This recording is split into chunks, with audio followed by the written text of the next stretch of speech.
नमस्कार, जय मिथिला, जय मैथिली आप सभी लोगों को, जय हिंद, जय भारत। आप देख रहे हैं हमारे साथ थिंग्स अप टीवी और आज मैं आपके बीच एंकर राहुल मिश्रा और हमारे साथ होंगे आज मिथिलांचल के एक बहुत ही अच्छे कलाकार जो कि उन्होंने अपना बहुत ही कम समय में एक अच्छा नाम, एक अच्छा लेबल बनाया है, बहुत सारे गाने उनके वायरल गए हैं। तो उनसे मैं आज रूबरू आप लोगों को करवाऊँगा क्योंकि आज मैं अपने थिंग्स अप टीवी के यूट्यूब ओटीटी प्लेटफ़ॉर्म पे लेके आ चुका हूँ, जो कि आज हमारे बीच में रहेंगे और अब जब आप उनका गाना जैसे हम उनसे रूबरू होंगे और उनके बारे में बातचीत करेंगे, वो कहाँ से हैं, इतना हिंट्स मैं आपको बताना चाहूँगा क्योंकि वो एक ऐसे जगह से हैं, जहाँ की मैं बात करूँ, वो सीता मैया के हम लोग बहुत नाम सुने हैं, रामायण में जो सीता जी का जो एक रूप है, एक रोल है, वो कहीं न कहीं मिथिलांचल से आता है। मिथिलांचल की धरती पे उन्होंने एक अलग नाम, एक अलग पहचान बनाया है, वो है हमारे बीच में।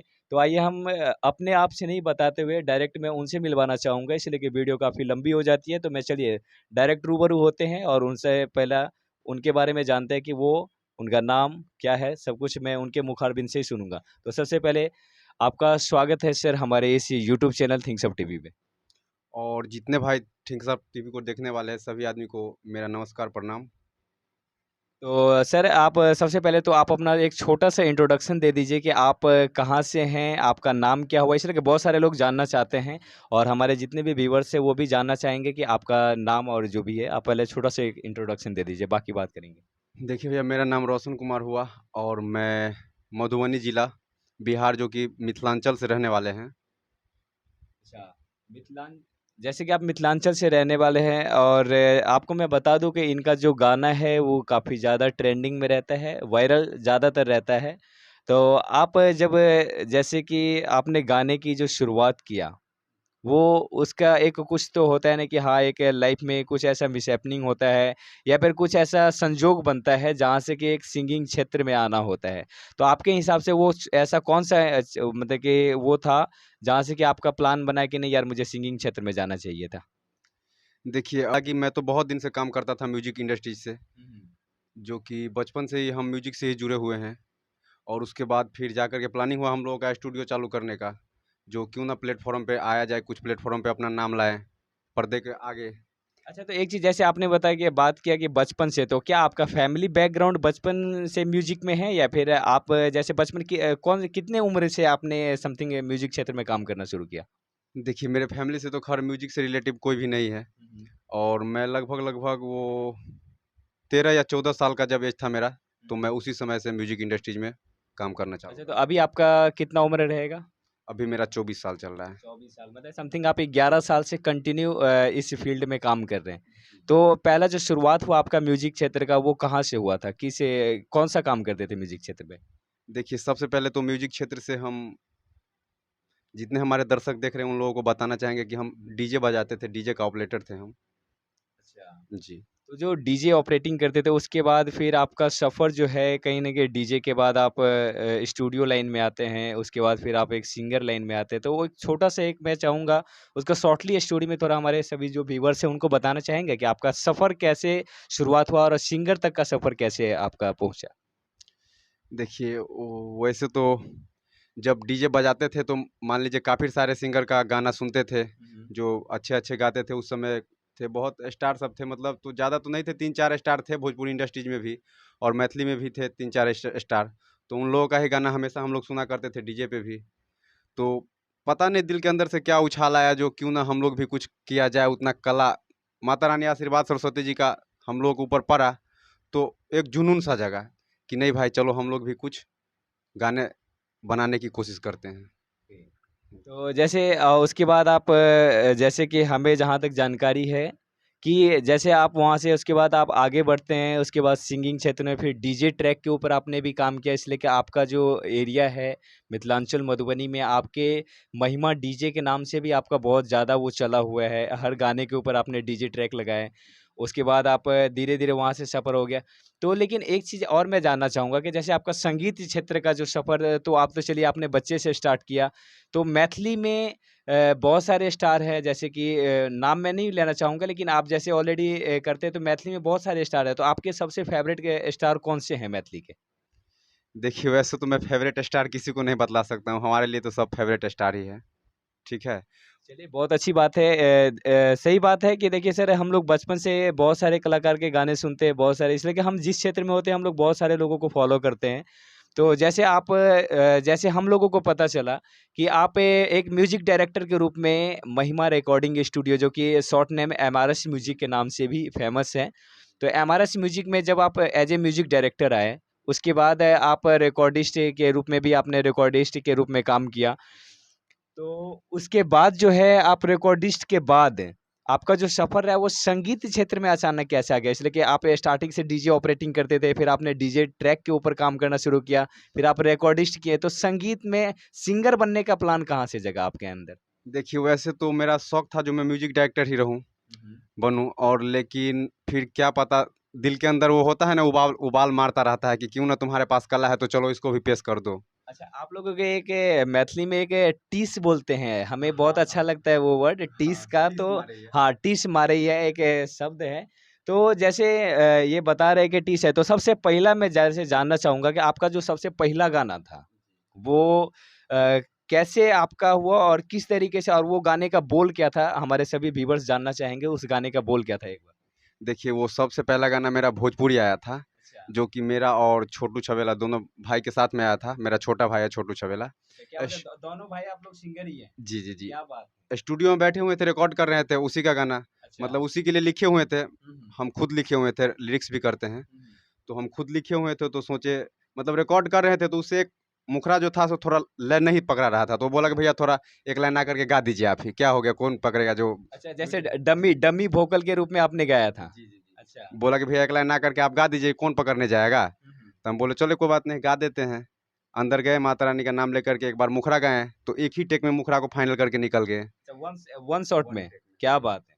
वन टेक में गाने को फाइनल करके निकल गए। जब गाने फाइनल हो गया सारा रिकॉर्ड करके, हुँ। फिर उसको मिक्स उक्स करके जब यूट्यूब पे डाले तो अच्छा रिस्पॉन्स मिला। पब्लिक का क्या प्यार हुआ पता नहीं, ऑटोमेटिक वो समझ गया कि रोशन भैया भी इसमें गाए हुए हैं। अच्छा, तो एक चीज़ जैसे रोशन जी, आप वो गाना का बोल मैं चाहूँगा कि एक बार उस गाने का बोल हो जाए, इसलिए कि सभी लोग जानना चाहेंगे कि जिस गाने से एक सिंगर जो रिकॉर्डिस्ट है, उनका एक लाइफ़ चेंज हो जाता है, वहाँ से सिंगिंग क्षेत्र का सफ़र का शुरुआत होता है, तो उसे चाहेंगे कि उसका एक बार मुखड़ा हो जाए एक बार। ज़रूर, ज क्यों नहीं सुनाएँगे। हमारे जनता जितने भी देख रहे हैं पब्लिक, वो भोजपुरी में गाना था भैया मेरा पहला, हुँ, हुँ। जो कि छोड़ के जे गइलू ससुरबा मुँहे के मन करे जान। उसका टाइटल है, यूट्यूब पे चढ़ा हुआ है। उस गाने का मुखड़ा था, हुँ, अरे कि रोवत रोवत अखिया से लोरावा क्या बात है! पानी जइसे झरे ए जान, छोड़ के जे गइलू ससुरावा मुँहे के मन करे ए जान, छोड़ के जे गइलू ससुरावा। अच्छा, तो चलिए बाकी मैं इस ऑडियो को कहाँ तक लगा पाऊँगा वो तो हम समय के साथ देखेंगे, इसलिए कि आजकल कॉपीराइट का बहुत ज़्यादा इशू रहता है। लेकिन आप लोग एमआरएस म्यूज़िक के ऊपर जाकर के ओल्डेस्ट में अगर आप सर्च करेंगे तो शायद ये गाना आपको वहाँ पे सुनने को मिलेगा। तो बाकी जैसे आप वहाँ से हुआ और जैसे अभी हम लोग दिल्ली में रहते हुए बात कर रहे हैं, तो आप जैसे बता रहे थे कि आप मधुबनी, बिहार से रहने वाले हैं। तो बिहार से रहने के बाद आपने दिल्ली का जो सफ़र हुआ, दिल्ली में आना कैसे हुआ आपका? अब देखिए सर, बिहार में हम लोग काम लगभग-लगभग डेढ़ 2 साल तक किए हैं। हुँ, और बिहार के अंदर क्या सिस्टम था, ऑडियो ऑडियो तो ख़ैर किसी भी तरीक़ा से हम लोग बना ही लेते थे, स्टूडियो अपना बिहार में भी है एक। अच्छा। तो वहाँ ऑडियो तो हम लोग तैयार कर ही लेते थे, बट वीडियो का थोड़ा प्रॉब्लम हो जाता था, कुछ फैसिलिटी का कारण प्रॉब्लम हो जाता था, वहाँ अवेलेबल नहीं हो पाता था। हुँ। तो इसी कारण से हम लोग सोचे, और हमारे ओनर जो है उनसे भी हम लोग बात किए कि क्यों ना स्टूडियो एक दिल्ली में अपना सेटअप बैठाया जाए, ताकि वहाँ काफ़ी सारा स्टार आते हैं और सारे काम वहाँ होते हैं, सब आते हैं, मिलते-जुलते रहते हैं। तो किसी भी काम को करने में उतना तकलीफ़ नहीं होता है यहाँ पे, इसलिए। अच्छा, मतलब यहाँ पे जो सारी चीज़ें फैसिलिटी है वो आप लोगों को मतलब ऑन द जैसे आप ढूँढते हैं वैसे मिल जाता है, सारा कुछ सपोर्ट है। तो अगर आपके दिल्ली में अगर जो स्टूडियो पे आना चाहेंगे तो उसके लिए क्या एड्रेस है? देखिए ये हमारा स्टूडियो अभी जो है सो Jahangirpuri metro station nearby में है ये, हुँ, हुँ। जो कि दिल्ली में आप लोग जानते ही होइएगा अगर दिल्ली से देख रहे हैं तो। Jahangirpuri metro station Alipur GT Karnal road है। अलीपुर में मेरा स्टूडियो है, बुडपुर बस स्टैंड पड़ता है। अच्छा। तो आप जहांगीरपुरी मेट्रो स्टेशन से बस पकड़ के आप हमारे यहाँ बुडपुर उतर सकते हैं। जी। चलिए जैसे अभी बता रहे थे और रोशन जी का अभी ये हाल फिलहाल में सावन का समय चल रहा है, तो सावन में आपका कौन-सा ऐसा सॉन्ग है जो कि काफ़ी ज़्यादा जो हमारे सावन में के जो सॉन्ग देखते हैं, चलिए ठीक है, अभी हो सकता है कि इनका स्पेशली लैंग्वेज मैथिली है और बहुत सारे सॉन्ग इनके भोजपुरी में भी आते हैं। तो जो हमारे भोजपुरी व्यूअर्स हैं या फिर मैथिली जो जानते हैं, वो लोग जो देखते हैं, तो उनके लिए आप कौन-सा ऐसा गाना है जो कि आप रखना चाहेंगे हमारे व्यूअर्स के लिए? अगर बोल बम का गाना कहिएगा तो बोल बम का तो बिल्कुल, भोजपुरी में भी सावन का सावन में तो बोल बम का ही सबसे इसलिए कि महाकाल का नशा रहता ही है जी, जी, सबके जी। ऊपर। तो वो बोल बम में सैड सॉन्ग है, भोजपुरी में ही बनाए हैं। हुँ। उम, और अभी लगन ही खत्म हुआ है ना जस्ट इसलिए करके अच्छा, क्या बात है काफ़ी सारे दिल पे भी धक्का पड़ा होगा इसलिए करके बनाए थे एक बिल्कुल, सनी जी बिल्कुल। लिखे हुए थे। हुँ, हुँ। अरे की लागता की करे परी भांग के नशा क्या बात है, भांग के नशे वाली लागता की करे परी भांग के नशा आ काहे खातिर भइली हमर जान बेवफा ए बाबा काहे खातिर भइली हमर सोना बेवफा अरे रोग ऐसन बा कि कोनो मिले ना दवा रोग ऐसन बा कि कोनो मिले ना दवा आ काहे खातिर भइली हमर जान बेवफा ए बाबा काहे खातिर भइली हमर सोना बेवफा। बिल्कुल, अभी जैसे आपको मैं बता दूँ कि जान बेवफ़ा और सोना बेवफ़ा के भले बहुत सारे लोग जो कि हिंदी व्यूअर्स हैं, वो भले हो सकता है कि इस चीज़ को मतलब कि कुछ-कुछ लैंग्वेज है, जैसे भांग तो समझ ही जाते हैं, इसलिए कि भोले बाबा का बेवफा फ़ेवरे भी समझ है जाएँगे। ना? बेवफ़ा भी समझ ही जाएँगे। चलिए कोई नहीं, अगर आप इस चीज़ को अगर सुनना चाहते हैं, तो हमारे एमआरएस म्यूज़िक पे आप जाकर के वहाँ पे देख सकते हैं, जो भी है। और जो भी व्यूअर्स है, एक चीज़ मैं और ब आपसे थोड़ा जानना चाहूँगा कि आपका जिस तरीके से सिंगिंग लाइन का शुरुआत हुआ, आपने गाना शुरू किया, आपका काफ़ी सारे गाने भी हिट रहे हैं आपके मैथिली में। तो इसके बाद आगे का जो विचार है वो क्या लग रहा है कि आपको इस वीडियो के दुनिया को छोड़ते हुए क्या आगे आप फ़िल्म इंडस्ट्री या फिर आप कुछ आगे का सफ़र कैसा आप रखना चाहते हैं अपना? अब देखिए सर ये तो अभी मैं बता नहीं सकता हूँ, ये तो ख़ैर ऊपर वाला और पब्लिक का प्यार दुलार आशीर्वाद का ज़रूरत रहता है। अगर उन लोगों का आशीर्वाद कृपा बना रहा ऐसे ही, तो ज़रूर हम इंडस्ट्रीज़ में लाएँगे, बहुत अच्छे-अच्छे चीज़ को लाएँगे देखने के लिए। अच्छा, तो एक चीज़ मैं और जानना चाहूँगा कि सर जैसे बहुत सारे लोगों का कहा मतलब वो रहता है कि हम लोगों को मैथिली में सर इंडस्ट्री में वो करते हैं, तो मैथिली इंडस्ट्री में सपोर्टेबल सिस्टम कितना है? जैसे कि आप बहुत सारे इंडस्ट्री में देख रहे हैं, बहुत कम टाइम में बहुत सारे लोग उठ ऊपर होते हैं। तो उसके हिसाब से आपको मैथिली इंडस्ट्री में जो माने फ्यूचर स्टार्स या फिर सॉरी पास्ट स्टार्स कह सकते हैं, तो उन लोगों का सपोर्ट कितना रहता है आप लोगों के बीच? देखिए वो तो ख़ैर अभी का समय जो है माहौल जो है तो सपोर्ट तो जानते ही है कि कोई किसी का नहीं करता है। हुँ। जी, तो मिथिला के अंदर ख़ास करके तो मान लीजिए नाम के लिए तो वो बोलेंगे ही कि हाँ भाई चलो मैं तुम्हारे साथ सपोर्ट कर रहा हूँ, लेकिन क्या सपोर्ट करेंगे? कुछ नहीं कोई सपोर्ट करता है किसी को, सबको अपने दम पे ही आगे बढ़ना पड़ता है। बिल्कुल, इनका मतलब कहने का अर्थ ये हो गया कि लाइफ़ में कुछ भी कीजिए तो आपको अपने दम के ऊपर करना पड़ेगा। हाँ, ये चीज़ है कि आपको कोई खुल के तो नहीं बोलेंगे कि हम आपको सपोर्ट नहीं करेंगे, सभी लोग सपोर्ट के लिए बोलते हैं। लेकिन मेहनत करिएगा तो मैथिली इंडस्ट्री हो या कोई सा भी इंडस्ट्री हो, आप उसमें आगे सफल हो सकते हैं। तो लास्ट आपका अपना इतना बेशकीमती टाइम निकाला उस चीज़ के लिए बहुत-बहुत धन्यवाद और बाकी हमारे जाते हुए सावन के लिए हमारे स्पेशली व्यूअर्स को क्या कहना चाहेंगे? देखिए भैया बहुत अच्छा-अच्छा सावन का गाना छूटा है। बोलबम का स्पेशल सॉन्ग सब बनाए हैं आप लोगों के लिए। एमआरएस म्यूज़िक मेरा चैनल है यूट्यूब पे। हुँ, हुँ। आप लोग जा कर के एक बार ज़रूर सुनिएगा। बहुत अच्छा-अच्छा बोलबम सॉन्ग है। डीजे पे भी खतरनाक बजने वाला है।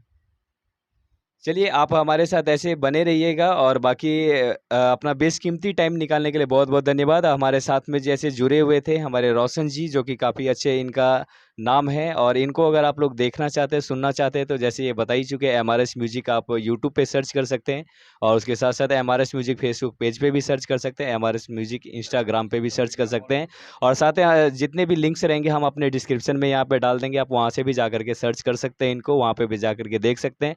तब तक के लिए आप लोग सभी लोगों को जय हिंद, जय भारत, नमस्कार।